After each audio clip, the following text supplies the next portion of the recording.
Hello dear friends, please like and subscribe. इस पे भी है कि मुसाफिरों का सामान आखिर जा किधर रहा है। कभी सामान उस कंट्री में या उस शहर में नहीं पहुंचता, किसी और डेस्टिनेशन पर पहुंच जाता है, तो कभी सामान वैसे ही चोरी हो जाता है, कभी बंद बैग के अंदर से भी चीजें चोरी हो जाया करती हैं। हो क्या रहा है, सिविल एविएशन अथॉरिटी ने नोटिस तो ले लिया। यानी कि देखिए, मुल्क भर के एयरपोर्ट्स के ऊपर बदकिस्मती से जो बैरून मुल्क से पाकिस्तानी वापस आते हैं, खुसूसन पाकिस्तानियों के साथ ये सिलसिला किया जाता है कि एक मुनज़्ज़म गिरोह है तमाम एयरपोर्ट्स के ऊपर, जो मुख्तलिफ एयरलाइंस का अमला है, उन्होंने एक पूरा ना गैंग बनाया हुआ है।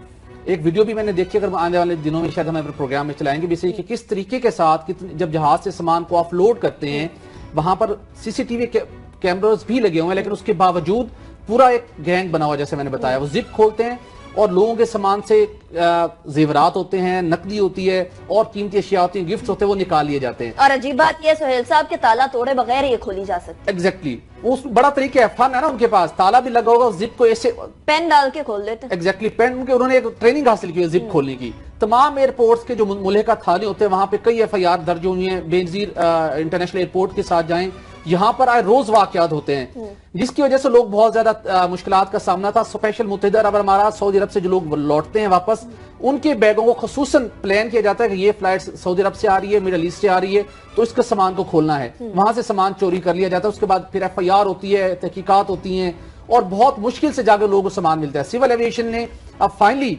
मुख्तलिफ कंप्लेंट्स हुई, वफाकी मौसम के अंदर भी लोग गए, उनको डायरेक्टिव इश्यू हुए। अब सिविल एविएशन ने नोटिस लेते हुए तमाम एयरलाइंस को हिदायत की हैं कि जो मुसाफिरों के सामान चोरी कर लिया जाता है, डिले हो जाता है और किसी और डेस्टिनेशन पे मुंतकिल कर लिया जाता है, उसका अजाला करें और उसके साथ साथ एक सिस्टम बनाएं कि इस प्रैक्टिस का खात्मा हो सके। एक मैं आपको वाकया सुनाता चलूं। एक मरतबा खुद मैं बैरून मुल्क जब पाकिस्तान पहुंचा, इस्लामाबाद इंटरनेशनल एयरपोर्ट के ऊपर, तो हम सामान हासिल करने के लिए रुके हुए थे। गुमा साहब, आपने एयरपोर्ट के ऊपर देखो, जब सामान वहां से बाहर आता है तो प्लास्टिक के आगे कवर्स लगे हुए हैं। एक साहब मेरे साथ मौजूद थे, वो देख रहे हैं सामान मेरा नहीं आया, तो जैसे वहां पर ट्रॉली से सामान पीछे उतरा, एयरपोर्ट की जहाज से ऑफलोड हो चुका सामान और उस सर्कल में उन्होंने इन करना है जहां से लोग अपना बैग कैरी करते हैं। तो एक साहब जिनका बैग था, उसने देखा कि एक वो जो एयरलाइन का जो अमला था, एक सेकंड के अंदर उसने जिप खोली, अंदर हाथ डाला और कुछ निकालने खुद देखी और उन्होंने वहीं पे शो डाल दिया। मैं भी उनके साथ मौजूद था।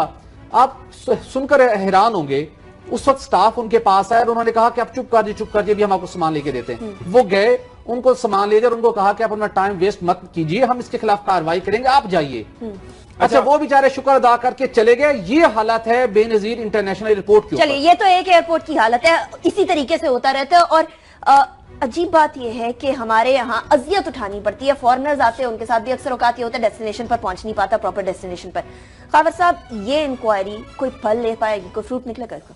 जिस मुल्क के अंदर अभी कल आपने देखा दरिया रावी के अंदर 10 लोग डूब के मर गए। आप दरिया रावी कहाँ पे? लाहौर के बिल्कुल साथ है, वहां पे एक नहीं हर रोज इस तरह के हादसा होते हैं। इस्लामाबाद के अंदर दिन दिहाड़े का सुबह early in the morning police वाले रोका, बंदा रुका नहीं, आपने गोली मार दी। वहां पे जहां ऐसा मुल्क जहां पे इंसानी जानों की कोई कदर कीमत नहीं। कल एक हादसा हुआ, हमने पिछले दिनों स्टोरी भी की थी, एक बस का हादसा हुआ है बच्चों की स्कूल जाने वाली ट्रेन का, उसके साथ वैन के साथ हुआ क्या, 6 के 8 बच्चों की जाने जाया होगी। ऐसा मुल्क जहां पे इंसानी जानों की कदर कीमत नहीं। आप बात कर रहे हैं अपने सामान को, सामान चलो कम से कम थोड़ा बहुत आपको मिल तो जाता है ना। मेरा सवाल आपसे सुहेल जी मैं अक्सर पूछता हूं, सिविल एविएशन अथॉरिटी किसके अंडर आती है?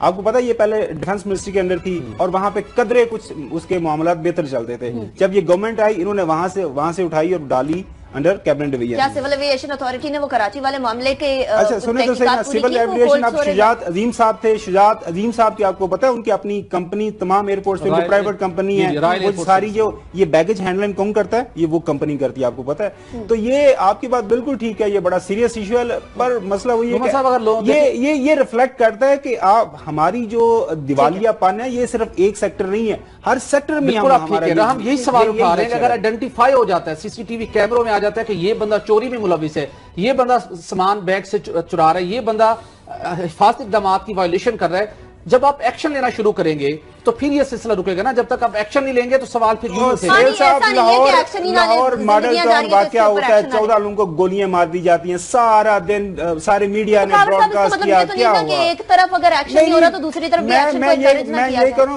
मेरा सवाल सिर्फ ये है कि ऐसा मुल्क जहां पे इंसानी जानों की कीमत नहीं है, वहां पे सामान तो थोड़ा लेकिन इंसानी जाने तमाम जगह पर पूरी दुनिया में जाती है, हर जगह पर क्राइम होता है, लेकिन इस तरह के एक्शन लिए जाते हैं, ये मुल्की मफाद के खिलाफ है। जो फॉरेनर्स आते हैं, जो बाहर से लोग आते हैं, इन्वेस्टमेंट लेकर आते हैं, और पाकिस्तानी आते हैं, बड़े मजदूर आते हैं मिडिल ईस्ट से, वहां बेचारे मजदूरी जॉब करके आते हैं, पैसा खून पसीने के कमाई से पैसा लेके आते हैं। इशू है, इसको बिल्कुल अंडरमाइन नहीं कर रहा है, ये इशू है, लेकिन मैं कह रहा हूं कि ऐसा मुल्क जहां पे इंसानी जान की कोई कदर कीमत नहीं है, उसकी तरफ आपके जो हुक्मरान है उनकी तवज्जो नहीं जाती। वहां पे ये छोटे छोटे इशू तो वो कहते क्या है, आप उनसे बात करें, वो कहते हैं कि जी एक पिछले दिन किसी से गपशप हो रही थी कि जी आप ये क्यों नहीं इस तरह ये वाला इशू है आप वाला, कि आप क्यों नहीं एक्शन लेते? उन्होंने कहा जी ट्रैवल कौन करता है, कोई गरीब लोग ट्रैवल करते हैं। मैंने कहा जी नहीं, अमीर लोग आते हैं दुबई से, जो सऊदी अरब से बाहर आते हैं, अगर अमीरों के साथ थोड़ा बहुत आगा पीछा हो जाता कोई फर्क नहीं पड़ता। खैर आप क्यों परेशान होते हैं? मैं बिल्कुल ठीक है, आपका अच्छा आर्गूमेंट है, समझ ठीक है, चलिए अच्छा आर्गूमेंट है, इसी अच्छे आर्गूमेंट के साथ आगे चलते हैं। लेकिन एक एहतियाती तदबीर जरूर हो सकती है कि अपना सामान जो है हैंड कैरी में रखें, जो कीमती सामान है जिसको चोरी होने का डर भी है, क्योंकि डेफिनेटली स्कैनिंग होते हुए सब पता चल जाता है कि दूसरे सामान के अंदर है क्या।